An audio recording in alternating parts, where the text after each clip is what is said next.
All right, let's just go right into this. Custom Leathermans.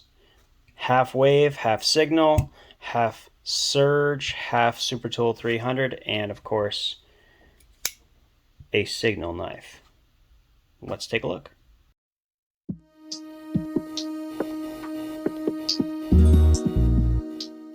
All right, so first off, the one-handed signal. I really actually like these knives because they have that flat pocket clip, they have the sharpener built into them, they have the awl, the bit driver, and the can opener. It's actually not a bad individual tool. But I went ahead and these were what I was asked to make. So let's just go through those really quickly. So first of all, we have a Charge XTI serrated blade. One thing I had to do with this is I had to shorten the end, and the reason is I wanted to make sure that it didn't protrude in such a way that it could get caught. Now it's basically buried enough, it shouldn't be an issue, it shouldn't catch on pants.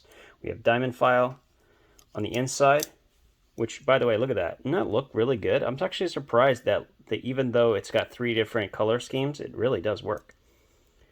So inside, we have a Phillips and flathead. Now this is very, very tight. I did actually have to grind down some of the metal on the Phillips just a little bit, just to, because I was not happy with how tight things were. So now they work pretty well.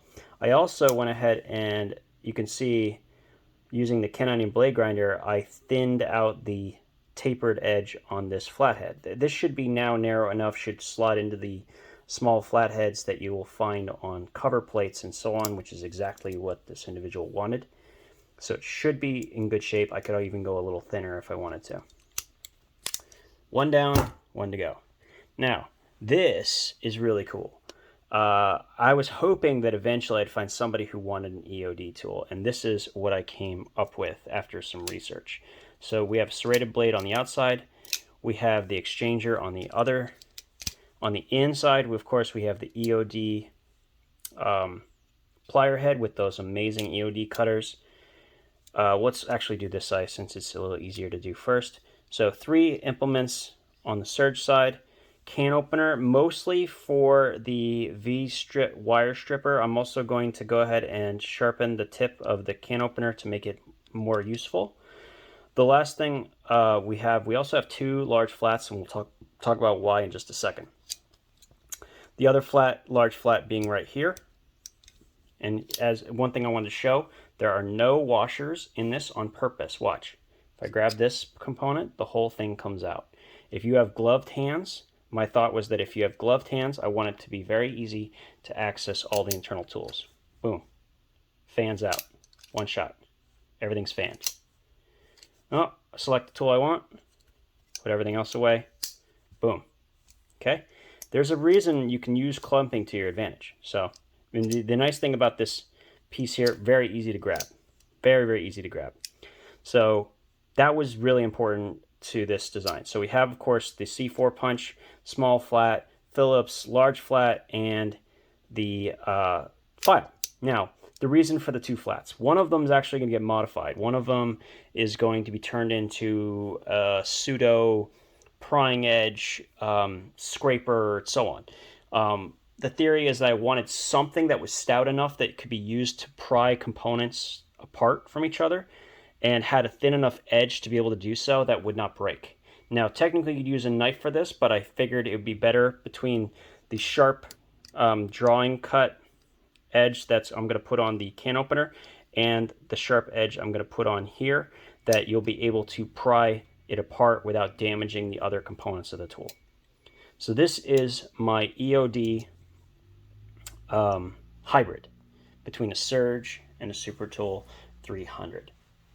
EOD, I should say, because you have to have that EOD in order to get the punch. This will also work incredibly well with a standard military issue Otis kit. So this is a military issue Otis kit that came with my Gerber center drive, and it has a lot of different components, you know, and so on. And the cool part is you can take this off, and of course Whoops, sorry about that. So obviously we can attach the female to male parts from the Otis kit, but you also get the added benefit. If you look, you have two holes, one on either side of the plier head. And what this will let you do is it'll let you use male to female connection and use this as a T-handle for cleaning guns and so on and so forth. There's probably far more applications for that, and I just don't have time to actually do it.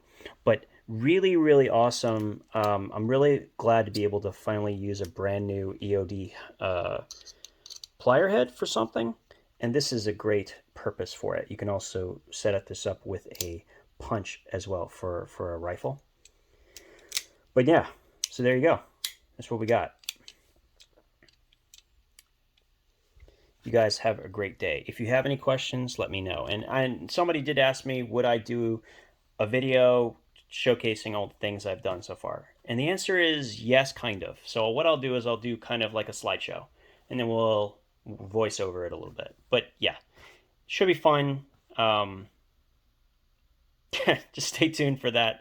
Please like and subscribe. It helps a lot. And we'll talk again soon.